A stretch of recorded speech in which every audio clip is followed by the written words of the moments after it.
Yeah, oh yeah. You know what it is. It's your man DU. It's your man DU, and this is another episode of Talking Trash. Come on, let's get to it.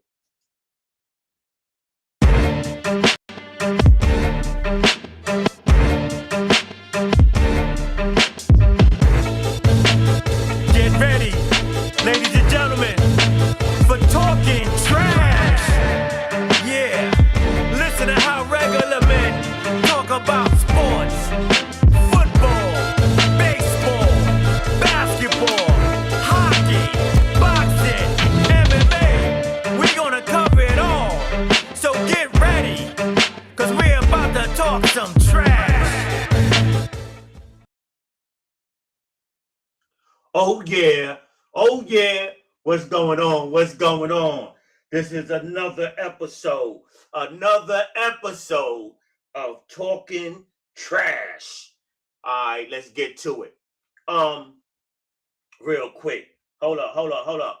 Let me clap for my people. Let me clap for my people. Let me clap for my people.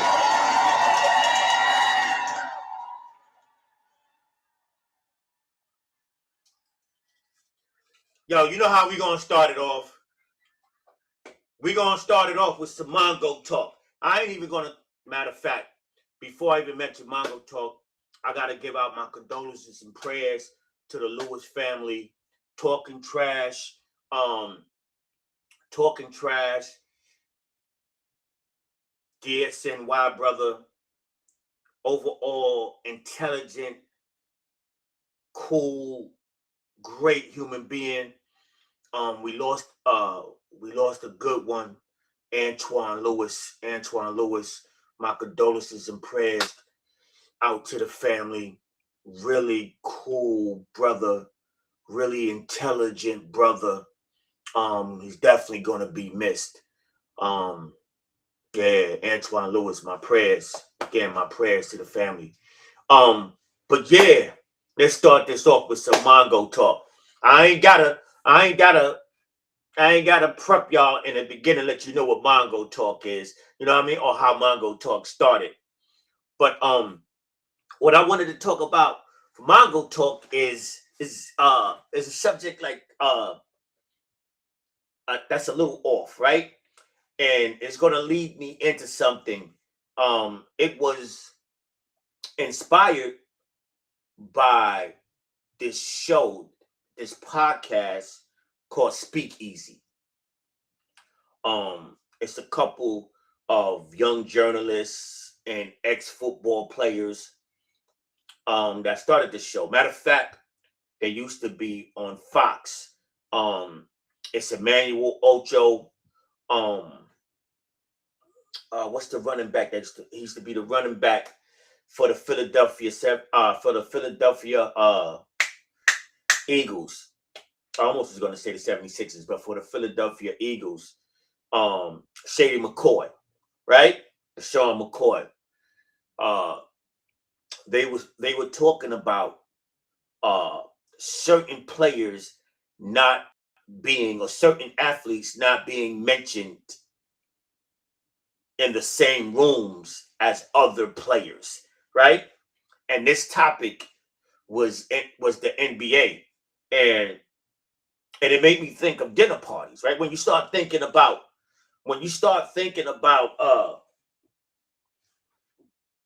people not being in certain rooms or not allowed to be in certain rooms, uh first thing come to mind, when I was growing up, when I was coming up as a youngster, the kids couldn't be in the room with adults, right?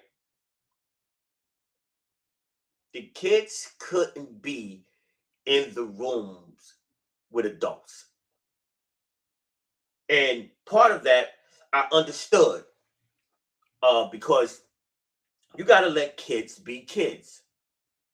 Kids uh, shouldn't be privy to adult conversation, right?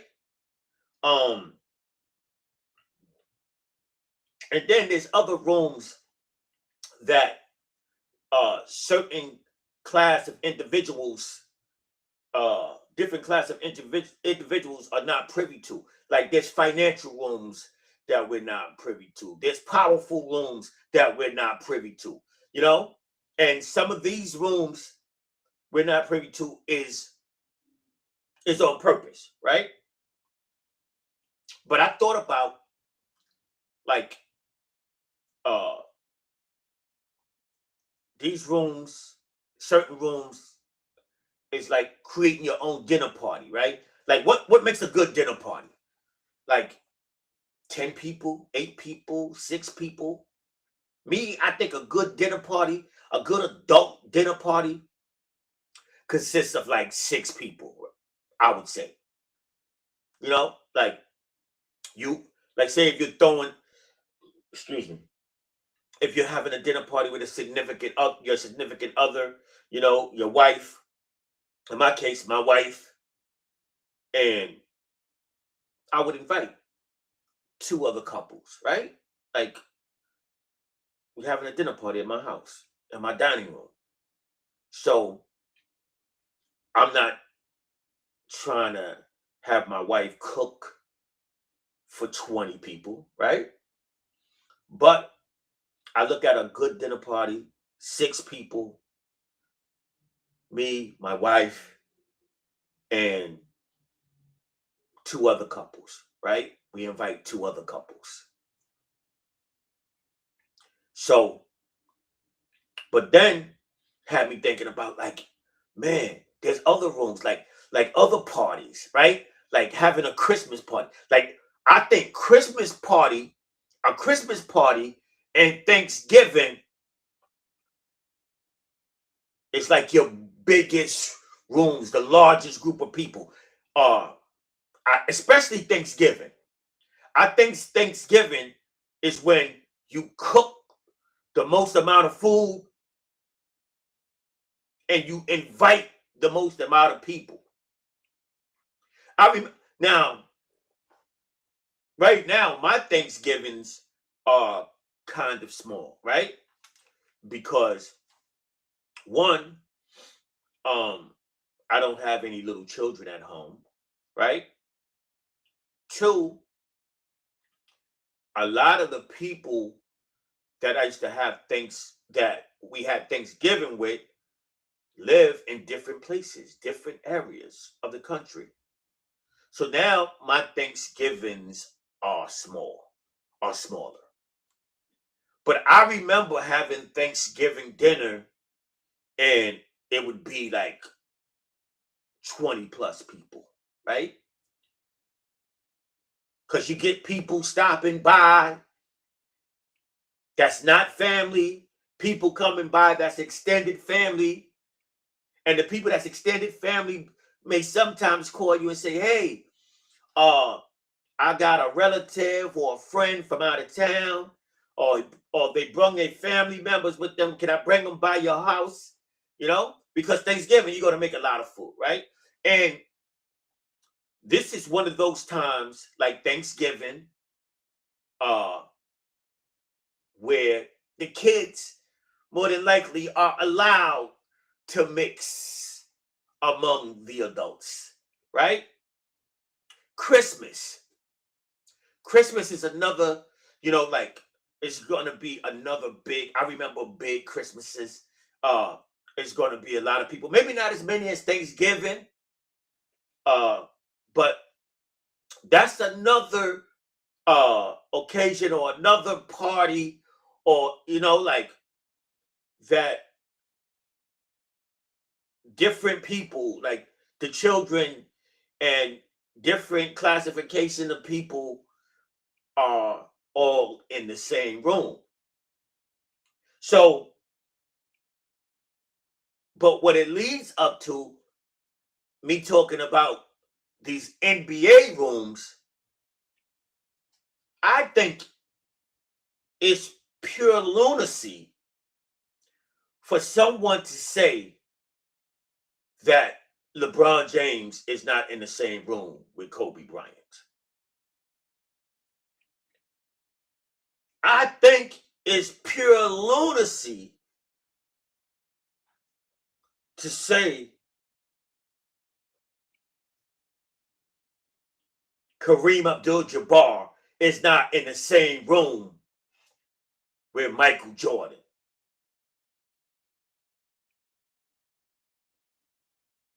I think it's ridiculous to say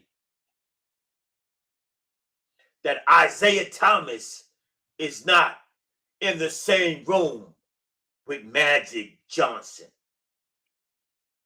So what I'm going to do as far as these NBA rooms, I'm going to give you a list because I'm going to keep it as a dinner party.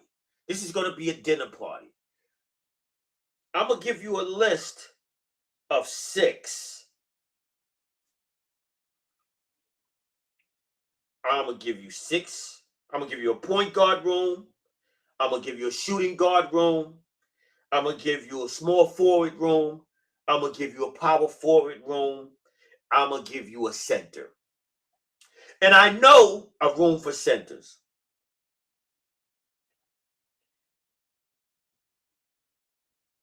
And I know that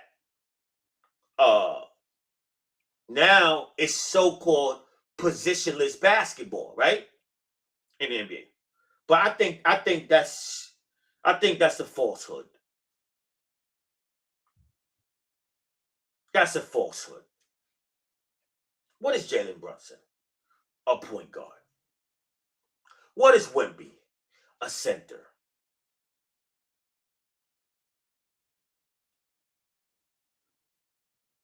What is Isaiah Stewart? A power forward. I think they try to say, the NBA is like, oh yeah, we got positionless back. Come on, man. It's still guard, forward, center in the NBA, period. There's no getting around it. So let me start off. And these rankings, I'm going to start off with the point guard room. This is how I feel. I'm not going to be on the fence. This is how the first name I call out in the point guard room, in the shooting guard room, all of these small forward room, etc., is how I feel in order. Top 6. So now, in the point guard room, top 6.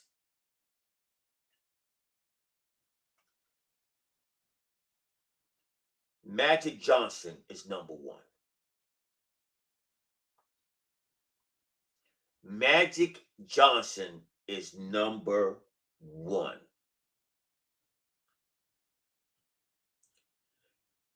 Strictly, he was a freak of nature. He changed the point guard position. 6'8", 6'9", maybe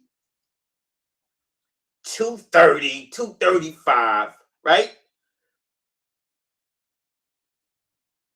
Fast, had eyes behind his head, unstoppable force.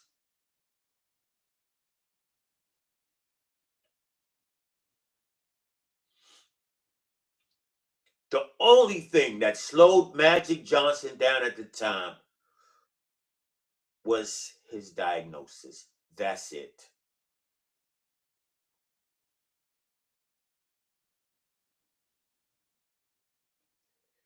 His diagnosis of HIV forced him to retire early, cut short his career, because I think Magic at least could have played 5 more years.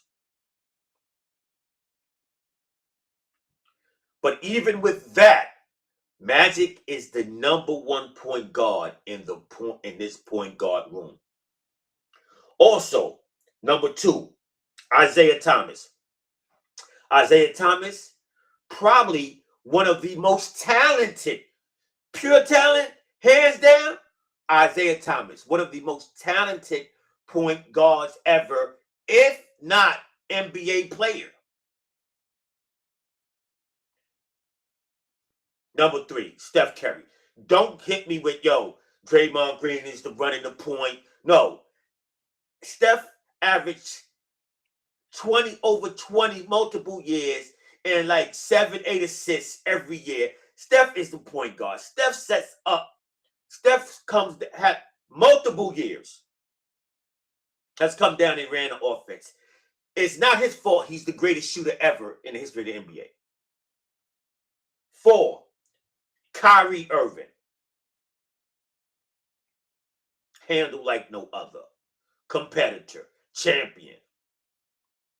Probably the second as far as his pure talent.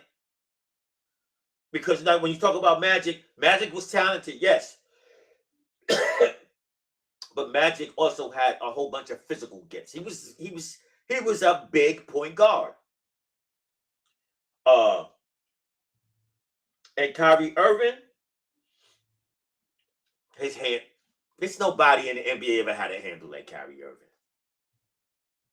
Period. 5, Chris Paul. Come on. Floor general. Pure point guard. And 6, John Stockton. John Stockton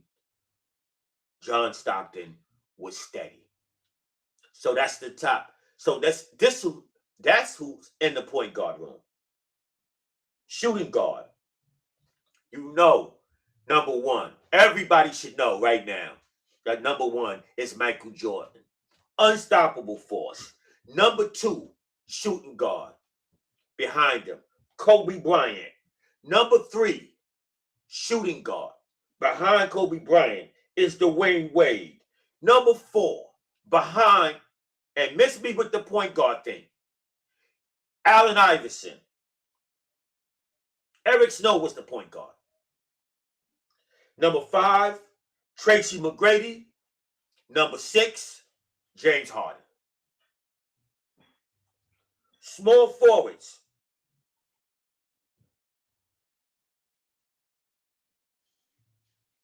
Small forwards, I have to put LeBron James.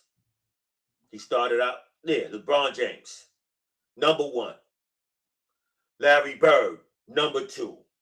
Kevin Durant, number 3. I know people are going to debate and say, yo, Kevin Durant's better than Larry Bird. Okay, that's your choice. But I feel Larry Bird was cold. Larry Bird was cold. Kevin Durant is Kevin Durant, yes. But Larry Bird would have smoked Kevin Durant. Would have smoked Kevin Durant.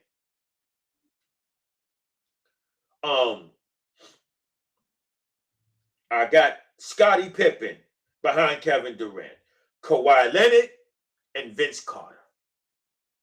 That's the top 6 in a small forward room. Power forward, Tim Duncan. Tim Duncan, to me, is hands down the number 1, the greatest power forward to ever play this game. He did nothing but win. Nothing but win. If that Khaled song should be for Tim Duncan. Behind Tim Duncan is Charles Barkley at number 2. At number 3 is Kevin Garnett. At number 4 is Giannis. At number 5 is Karl Malone. And at 6, underrated, unstoppable, Kevin McHale. Now, for the room full of centers, the number 1 rated center. And I have to put a disclaimer here. I'm picking players to be in these rooms that I've seen. I'm not picking Wilt. I'm not picking Russell. I've never seen those guys. I wasn't old enough to see those guys. I'm not picking Bob Cousy. I wasn't old enough to see those guys. So in the center, and this room for centers, number one is Kareem. Number two, the most dominating force, one of the most dominating force to be on the court is Shaq. Number three, Hakeem. Number four, Olajuwon. I know you're going to say Olajuwon bust Shaq ass. That was the early part of Shaq's career. You live and you learn. You live and you learn. But let's keep it a buck. Who was stopping Shaq?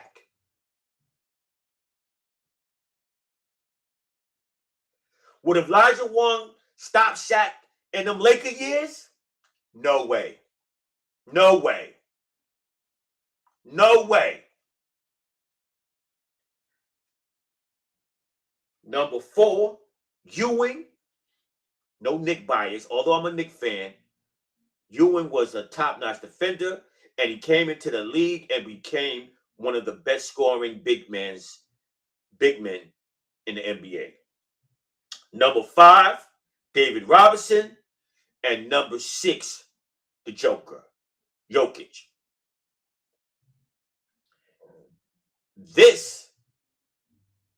These are the players that I feel like could be mentioned in the same NBA room.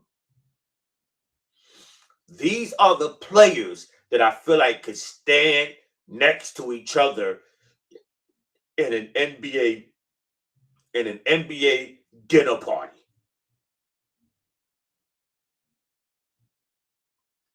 And shout out to Speak Easy for that topic. Was really thought-provoking. Today, the Knicks lost. Wasn't even a game. They got blown out by the Hornets. Last game of the season.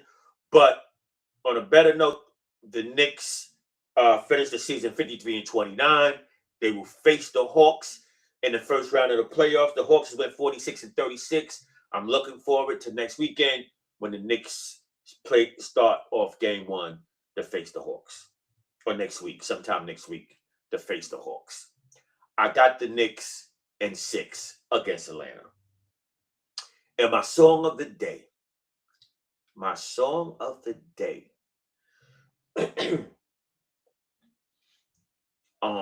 And this is my song of the day because number one, I'm proud of this young man. I'm proud of this young man because he has followed his heart. He's chasing his dreams. He hasn't stopped. He has been persistent. I've known this young man. He's well into his 30s. I've known this young man now maybe 15, 16 years. And I was happy to find out that if anybody who watched the Tyrese and Tank versus, and they had this segment where Tank basically was freestyling about Tyrese turtleneck. And that was like viral. It turned into a viral sensation, right? But my man Quan Du, produced the track. He produced the track. They turned it into a single, Turtleneck. So that's the song of the day. Turtleneck by Tank, produced by Quan Du, but I call him Queasy. Yo, I'm proud of you, man. I see you, bro. Keep doing your thing. Turtleneck. Oh man. And I saw my man, and for those that don't know, I'm the king of the turtleneck. And I'm gonna keep wearing my turtleneck. Yeah. Yo, it's your man DU. It's your man DU. And I'm out. This is another episode of Talking Trash. And I'm gonna see y'all a little bit later. Peace.